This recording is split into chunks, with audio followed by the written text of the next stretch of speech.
सो आज का जो हमारा टॉपिक है दैट इज माइटोकॉन्ड्रिया। माइटोकॉन्ड्रिया जो है फर्स्ट हम पॉइंट इसमें लिखेंगे, ये क्या होता है? Double membrane bound. प्लास्टिड की तरह ये भी होता है क्या? Double membrane membrane bound. Double membrane bound first point यही होगा इसमें। ये क्या है? डबल मेम्ब्रेन बाउंड ऑर्गेनली है। इसके पास दो लिपिड बाइलेयर्स होंगी। एक तो होता है जो आउटर होती है उसको हम बोलते हैं आउटर मेम्ब्रेन। क्या बोलते हैं? Outer membrane. एंड जो दूसरा है जो नीचे वाला है उसको हम बोलते हैं क्या? Inner membrane. तो जो हमारा माइटोकॉन्ड्रिया है उसके पास दो मेम्ब्रेन्स होती है, दैट्स व्हाई हम उसको क्या बोलते हैं? Double membrane bound. एक तो ये आउटर मेम्ब्रेन और दूसरा क्या है? Inner membrane. और जो हमारी इनर मेम्ब्रेन है इसी के और इनसाइड क्या होता है? इसी के इनसाइड होता है एक जेली लाइक स्ट्रक्चर जिसको हम बोलते हैं मैट्रिक्स। क्या बोलते हैं? मैट्रिक्स। इसको ज़रूरी याद रखना है। अगर कुछ नहीं याद रखोगे बट ये वाला पॉइंट ज़रूरी याद रखना है। फॉर एग्जाम्पल डायग्राम के थ्रू सारा क्लियर हो जाएगा आपको। फॉर एग्जाम्पल ये एक माइटोकॉन्ड्रिया है, ठीक है। एंड ये जो है ये है आउटर मेम्ब्रेन। क्या है? आउटर आउटर मेम्ब्रेन, ठीक है, आउटर मेम्ब्रेन। और जो ये वाला है इसको हम बोलेंगे इनर मेम्ब्रेन। क्या बोलेंगे? Inner membrane. आ रहा है समझ? Inner membrane. मैंने क्या बोला? जो हमारा माइटोकॉन्ड्रिया है वो होता है डबल मेम्ब्रेन बाउंड ऑर्गेनली। ये एक ऑर्गेनली है और इसके पास दो मेम्ब्रेन्स है, ठीक है। एक तो है आउटर है, दूसरा है इनर।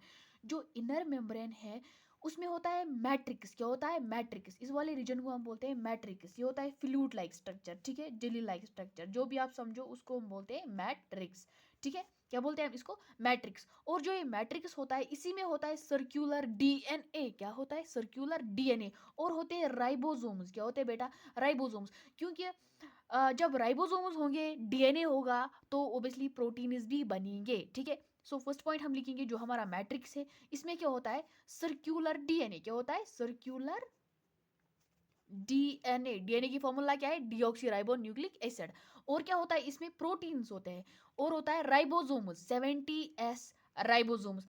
जो ये मैट्रिक्स होता है इसमें होता है सर्कुलर डीएनए। क्या होता है? Circular DNA. और होते हैं 70s राइबोसोम्स। सो इधर प्रोटीन्स भी बनते होंगे, ठीक है। जो हमारा इनर मेम्ब्रेन है, ठीक है, इसमें फोल्डिंग्स होती है। क्या होती है? फोल्डिंग्स, ठीक है। उन फोल्डिंग्स को हम बोलते हैं क्रिस्टिया। क्या बोलते हैं? क्रिस्टिया। मैं फिर से इसको बढ़ा देती हूँ। मैंने क्या बताया? जो हमारा माइटोकॉन्ड्रिया है इसको हम बोलते हैं डबल मेम्ब्रेन बाउंड ऑर्गेनली, क्योंकि इसके पास दो मेम्ब्रेन्स होती है, एक है आउटर एंड दूसरा है इनर। जो इनर मेम्ब्रेन है, जो ये इनर मेम्ब्रेन है, इस पे ज़रा गौर कीजिए प्लीज़। जो हमारा इनर मेम्ब्रेन है इसके पास फोल्डिंग्स होती है लाइक दिस, ठीक है। और इन फोल्डिंग्स को हम बोलते हैं क्रिस्टिया। क्या बोलते हैं? क्रिस्टिया। क्रिस्टिया। आ रहा है समझ?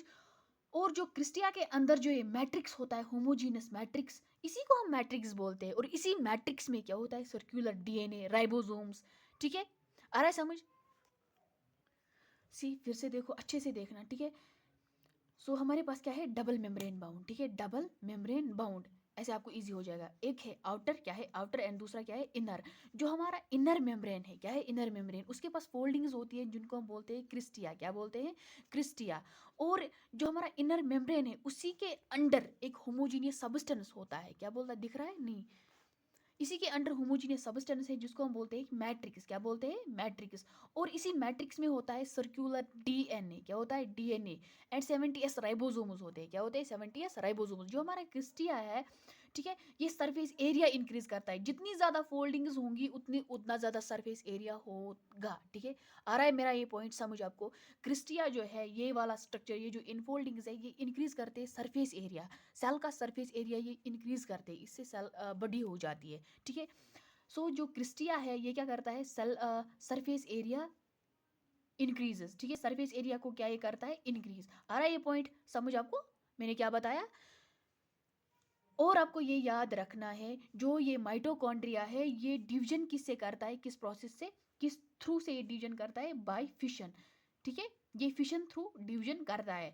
एक थ्योरी है जिसको हम बोलते हैं एंडोसिम्बायोट थ्योरी। उस थ्योरी का क्या कहना है? जो ये माइटोकॉन्ड्रिया है ये पहले क्या था? ये भी एक सेल ही थी, ठीक है ना, एक सेल। फिर इसको बड़ी सेल ने खा लिया। फॉर एग्जाम्पल ये एक माइटोकॉन्ड्रिया है, ये एक सेल थी, फिर इसको इवोल्यूशन के दौरान किसी सेल ने खा लिया और अपने अंदर ही रख लिया और डाइजेस्ट ही नहीं कर पाया, लाइक दैट ऑफ प्लास्टिड्स, ठीक है ना। प्लास्टिड्स के पास भी होता है ना 70s राइबोसोम्स।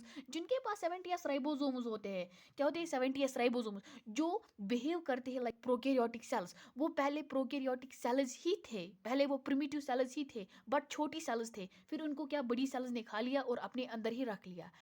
जो माइटोकॉन्ड्रिया है इनको हम क्या बोलते हैं, powerhouse of the cell, जो आपने सुना होगा। इनको क्यों कहा जाता है powerhouse of the cell, क्योंकि ये एनर्जी जनरेट करते हैं। किस फॉर्म में, उस फॉर्म को हम बोलते हैं एटीपी। फॉर एग्जांपल अगर आपका घर है, ठीक है, उस घर में क्या होता है, फॉर एग्जाम्पल एक आपका कोई घर है, ठीक है, उस घर में जनरेटर होता है। इसी तरह एक सेल है, उस सेल में क्या है, माइटोकॉन्ड्रिया, जो क्या जनरेट करता है, एटीपी, एनर्जी। हमारे घर में जनरेटर इलेक्ट्रिसिटी जनरेट करता है, बट सेल में क्या वो जनरेट करता है माइटोकॉन्ड्रिया, एटीपी, एडिनोसिन ट्राइफॉस्फेट, जिससे हमें एनर्जी मिलती है। आ रहा है समझ ये पॉइंट। और आपको ये याद जरूरी रखना है, जो माइटोकॉन्ड्रिया क्या है, माइटोकॉन्ड्रिया जो है ये है साइट ऑफ एरोबिक रेस्पिरेशन। साथ में लिखेंगे site of aerobic aerobic respiration. Respiration वाले यूनिट में जो मेटाबॉलिज्म है उसमें आपको सारा ये डिटेल्ड वर्जन है, ठीक है, उसमें आपको सारा क्लियर हो जाएगा। बट आपको इधर ही जो रट्टा लगाना है, दैट इज जो माइटोकॉन्ड्रिया है, 3 पॉइंट्स हमने पढ़े हैं अभी इस वाली स्लाइड में। दैट इज जो माइटोकॉन्ड्रिया है इसको हम बोलते हैं powerhouse of the cell, क्योंकि ये क्या करता है, एनर्जी को रिलीज करता है in the form of ATP. आपको क्या बताना है, जो एटीपी है वही एनर्जी है, ठीक है, बट नाम डिफरेंट है। इन सिंपल लैंग्वेज हम बोलते हैं energy, in science terms we called it ATP. आ रहा है समझ। और ये क्या है, जो माइटोकॉन्ड्रिया है ये है साइट ऑफ एरोबिक रेस्पिरेशन, इधर हमारी रेस्पिरेशन हो जाती है। आ रहा है ये पॉइंट समझ। लास्ट वाला रिकैप हम करेंगे माइटोकॉन्ड्रिया में, जो आपको जरूरी याद रखना है, that is it is double double membrane bound organelle. क्या है, डबल मेम्ब्रेन बाउंड ऑर्गेनली, साथ साथ जरूरी लिखना है इसलिए मैं डिक्टेट कर रही हूँ। और दूसरा क्या है ये, इसमें होता है 70s राइबोसोम्स। क्या होता है, 70s राइबोसोम्स। और होता है सर्क्यूलर डीएनए। क्या होता है, सर्क्यूलर डीएनए। इसमें ज्यादा लाइट पड़ रही है, दैट्स वाई ये ऐसे आ रहा है। मैंने क्या बोला, जो माइटोकॉन्ड्रिया है ये है डबल मेम्ब्रेन बाउंड ऑर्गेनली, इसके पास 2 मेम्ब्रेन्स होती है, और ये और इसके पास होते हैं 70s राइबोसोम्स। क्या है, 70s राइबोसोम्स, और ये सर्कुलर डीएनए। और आपको याद रखना है, इसको हम बोलते हैं powerhouse of the cell, powerhouse of the cell.